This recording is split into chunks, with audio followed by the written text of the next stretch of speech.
Welcome to Easy Cooking. Hope all of you are fine. Today we are going to make Gobi 65. So let's start.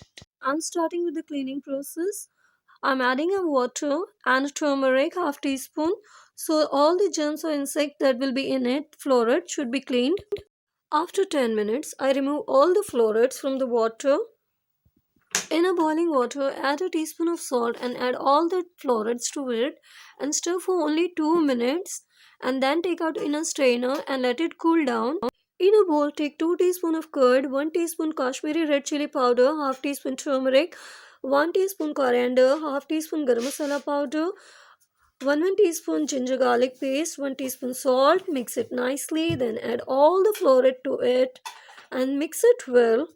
After for 10 minutes to rest in a plate, take a 4 teaspoon all purpose flour, semolina, half teaspoon salt, clarified butter and make a thick batter. This batter is going to work as a coating to our florets. So I'm adding all the florets to it and mixing it nicely. Here I've coated it nicely. Look, this way we have to coat it. In a medium hot oil, I'm adding all the florets one by one to fry it.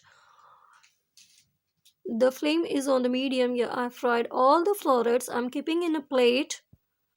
We have to again fry it on the hot medium oil to make it more crispy. Yeah, now it is nicely coated, nicely fried.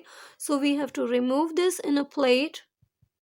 When 1 teaspoon of mustard oil is heated, add a teaspoon of mustard seed, let it splutter, then add 2 green chilies, 4 curry leaves, and garlic, crushed ginger, 1 teaspoon, and stir for a while. Don't stir it on a high flame, and then add tomato ketchup, red chili sauce, and then put all the fried flour to it and stir it only for a few seconds, otherwise it will become soggy, and then remove it in a plate. If you like my video, please like, share and subscribe. Thank you for watching.